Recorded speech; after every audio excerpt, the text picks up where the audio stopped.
What's up, guys? Welcome to Inside the 10. I'm Jimmy English, and joining me from IrishIllustrated.com is Len Clark. Len, how are you? Jimmy, I'm doing fantastic. Usually, when we talk, I'm back in the States, but guess what? I'm just a couple of miles away from you here in Ireland. So you're over at the minute promoting Irish Illustrated's guide to Dublin for people who are traveling over for the game in August. Tell me a little bit about that. Really excited about the upcoming Aer Lingus College Football Classic. 52 days until kick, so I'm going to come home and then come back in about a month. But this is something that we thought about last football season.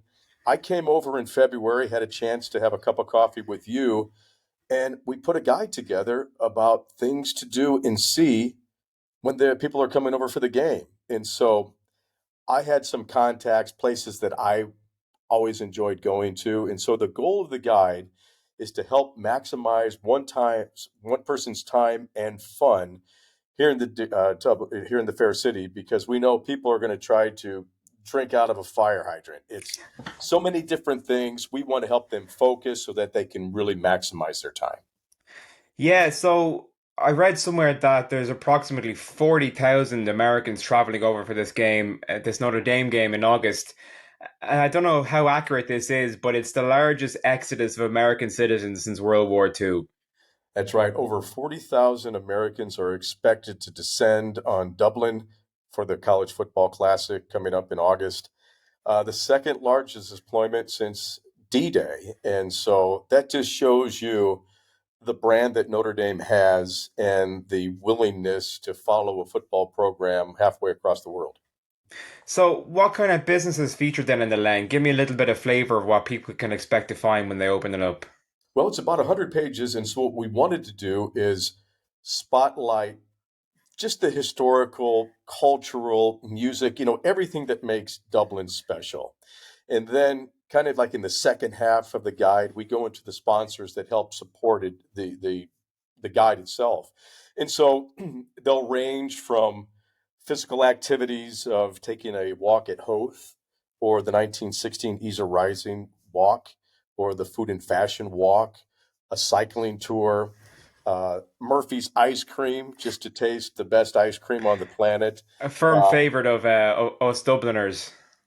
just places to go to see and eat and to really maximize the time. And for the kids, one of our sponsors is the Experience Gaelic Games, and so we're hoping to have an informal meetup for people to go out to Glasnevin, where the Gaelic Games experience is, so they can get a little idea of the culture and the history of sport here in Ireland, to learn a little bit more about handball, hurling, and of course GAA football. So, Len, you recently came on board with Irish Illustrated, which was one of the premier, I suppose, Notre Dame resources. As a full-time contributor, tell me how that came about and about your experience with Notre Dame football.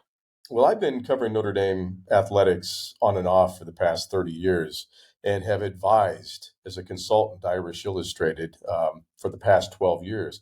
I left to go teach at Virginia Tech, and I guess they just missed me because they said, "Are you happy down there? Do you want to come back?" And I'm like, coming back to cover Notre Dame football on a full time basis, the game in Dublin, and to go full time with Irish Illustrated. Yeah, when do you want me?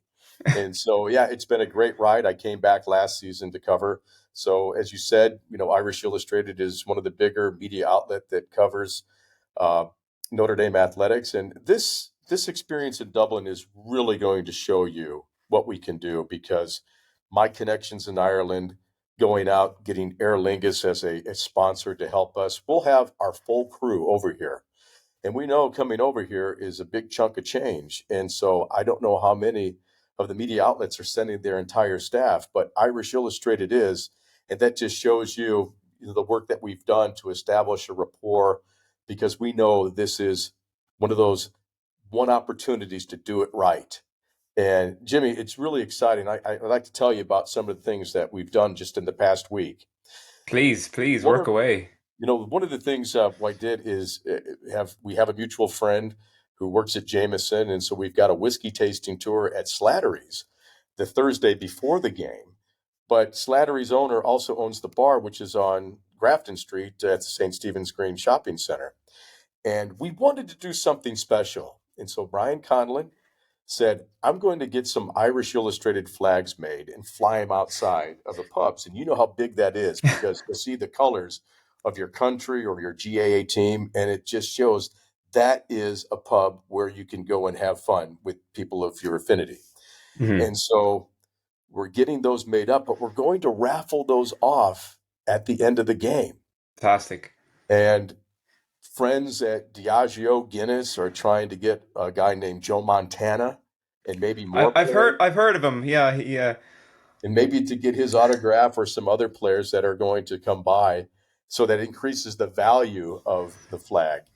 But they'll be raffled off. It'll be a contribution of anything that you would like to give. But two charities are going to benefit, one in Ireland, one in the United States. Fantastic. National Children's Hospital in Crumlin for Ireland, and then the Gaelic Foundation, which has done a lot of work with inner city youth in South Bend, will be the American recipient. So we're really excited about that.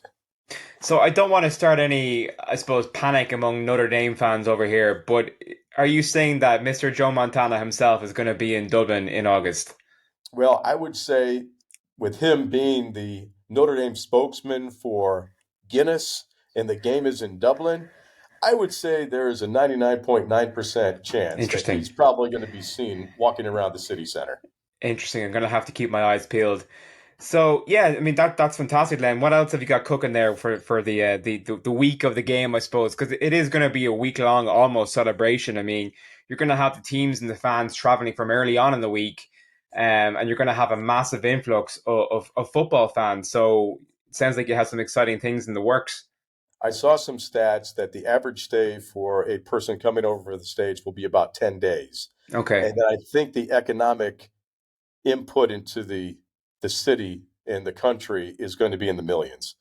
And one of the sponsors that I talked to, they immediately jumped on the guide because they said, if it's anything like 2012, it'll be 12 days of Christmas for us. And so I only had one pushback from one sponsor, and they didn't do it because of the corporateness, but they felt so bad that they gave me a voucher for three coffees. Why not? So talking about the game, then it's Navy, and there is a great tradition between Notre Dame and Navy, and in the past the scoreline might have been a bit lopsided in Notre Dame's favor, but the optics around this game are massive because it's the first game of the season, it's on the road, it's going to be a sellout. Well, it is a sellout, a packed house in the Aviva Stadium. What are your thoughts on the game and I suppose everything that comes with it? Well, I'm glad that Notre Dame is playing Navy the first game to prepare for that triple option so that you don't have to take time out of the schedule mid-season and as you're preparing for a USC. Uh, so it's good to get this game out of the way. But Navy has nothing to lose. They've got a brand new coach. They've got a chip on their shoulder. They've been competitive in the past couple of games. They won a couple of games a couple of years ago. So it's everything to gain for Navy and it's everything to lose for Notre Dame. But from a college football game perspective, it's my favorite game because of the history, the pageantry. I'll give you an example, Jimmy. In 2012, when I came over to the game, I was one of I was the only American journalist that joined some Irish journalists when a Navy ship came into Dublin Harbor. Okay. And the Secretary of the Navy was there to do an induction ceremony for people who were re-upping to the military. And he Hmm. said, and I had tears in my eyes, he said, you know, our players out there tomorrow might not go pro, but each and every one of us is going pro for our country. Hmm. And that just hit me like a ton of bricks because these are, young men and women who are putting their lives on the line to preserve Absolutely. our democracy. And so every once in a while, if they make it a competitive game, I'm okay with that. Now, I won't say the same for USC, but I love the triple option. I love what they've done over the past. It's going to be a game, as Notre Dame football players will tell you, it's the toughest game they play because the Naval Academy will not quit. And they're going to Hmm. walk out of that game and get back on a flight to South Bend and say, you know what? I'm tired. Yeah, Hopefully they win. absolutely. And that was the same kind of reaction that I got when I spoke to Navy's head coach a few months ago, Mr. Brian Newbury. That was it was all. we're going into this game with absolutely nothing to lose. We're going to leave it all on the line. So it's interesting to see the same point echo from yourself, but for Marcus Freeman, who is Notre Dame's head coach now in his second full season as head coach, there's a little bit more pressure this season. I think there's a little bit more expectation to win and to get to the playoffs. That's what Notre Dame fans expect. They won a national championship, and they haven't gotten one since 1988. But Notre Dame fans, administration, they feel that they've got a winner in Marcus Freeman. I can Mm. tell you that he ticks the boxes of everything that you want in a coach. Great relationship with the players. He gets Notre Dame. He understands the academics. But that's great. But the thing that's going to define him is if he's going to win. That's the most important thing right now is if you are going to win. And so a lot of pressure on him, but he's got the tools, he's got the talent, and anything can happen in a game of football. But I think this is a year for Marcus Freeman to kind of put more of his identity on it. He's a second year head coach now, and now you're going to start seeing a little bit more of what he can bring to the table. And he certainly has something that Notre Dame have been lacking perhaps over the past number of years, and that is a quality starting quarterback in Sam Hartman, who transfers in from Wake Forest but brings a certain pedigree that Notre Dame just hasn't had at the signal caller position for as long as I've been watching Notre Dame. Maybe Ian Book aside, but we finally have somebody who can take command of the offense and make Notre Dame, a competitive side for a national championship. A proven signal caller. He put up big numbers at Wake Forest. Notre Dame has Wake Forest on the schedule, so for the second time in a couple of years, the starting quarterback is actually going to be playing against his alma mater, if you will. We saw that with Jack Cohn at Wisconsin, Mm. now Sam Hartman, and then you had Phil Jurkovec, who transferred out to Boston College, who was transferred to Pitt, and so there's another quarterback connection. But you know, we saw Sam in. We don't see a lot of practice, but I actually saw him at the NFL Combine Day. He was throwing to the receivers. The guy throws a mean ball. If he can stay healthy, great things are going to happen because now you've got some young receivers, Mm. all receivers. You've got speed. You've got a talented running back in Audric Estime. So it doesn't rely solely on the arm of Sam Hartman to win games. His leadership is going to be the thing that they're going to benefit most of. He can also throw the ball as well, and he can hand it off as well. But protect him, and good things are going to happen.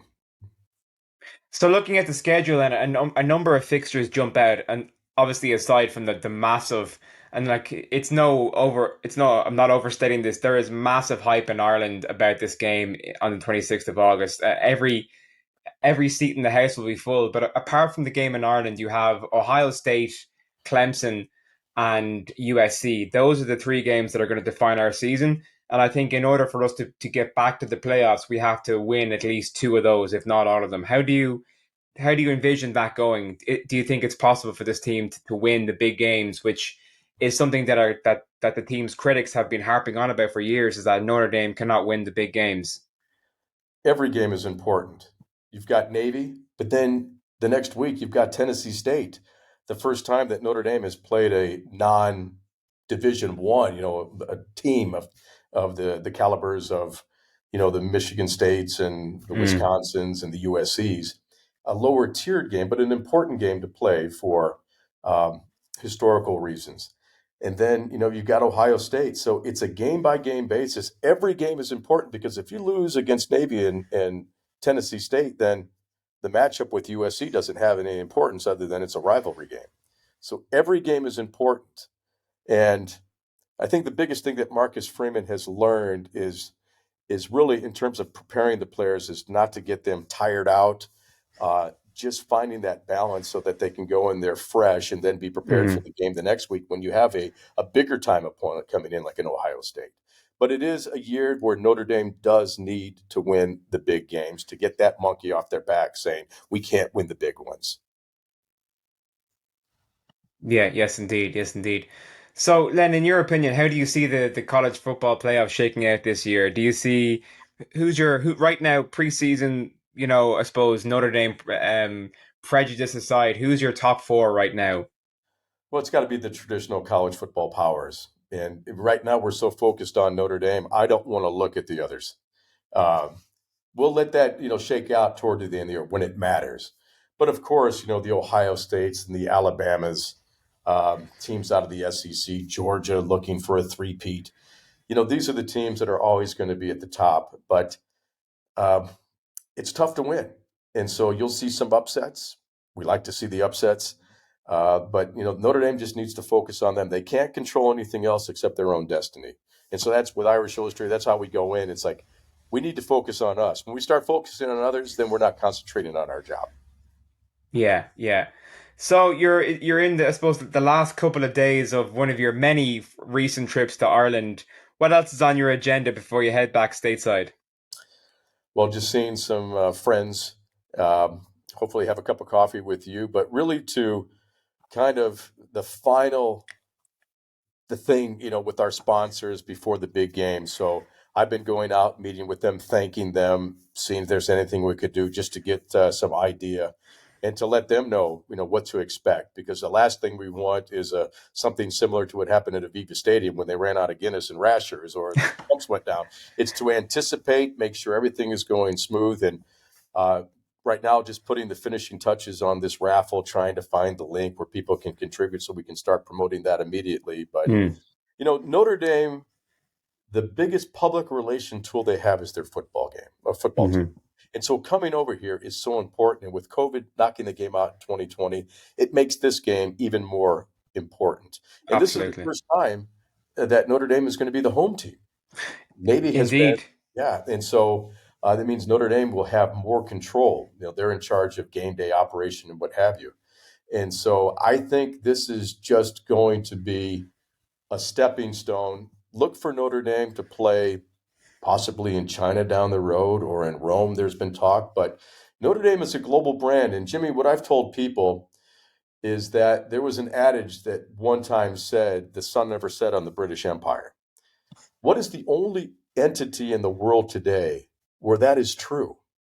And that's the University of Notre Dame because of their global gateways all over the world.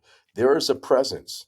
Notre Dame is an internationally known brand, and so it's important to come over to Ireland. And there's a history, even though it's a French name. Father Soren had six brothers of the Order of St. Joseph who were Irish, who helped build the University of Notre Dame. So there is Yes, that indeed. connection as well. Yes, indeed. Well, then, look, I've had a look at the Irish Illustrated Guide. It looks fantastic. We're going to post a link for anyone interested in checking that out. And Len, look, great talking to you as always. And I look forward to catching up over a pint in the bar on the night before the game. Well, and the big thing, Jimmy, is that we're trying to have an informal get together the Friday before the football game, before the pep Fantastic. rally. Have some prizes to give away, and we're working on that right now. So a chance to see you, and we'll look forward to sitting next to you in the press box watching that game. And let's hope it's Fingers going to crossed, be Len. let's hope Fingers it's going to be crossed. a nice flight back home. That's all I want, to sleep and have a smile on my face going back home.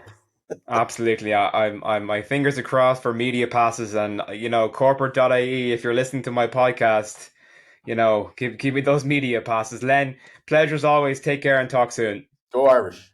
Cheers.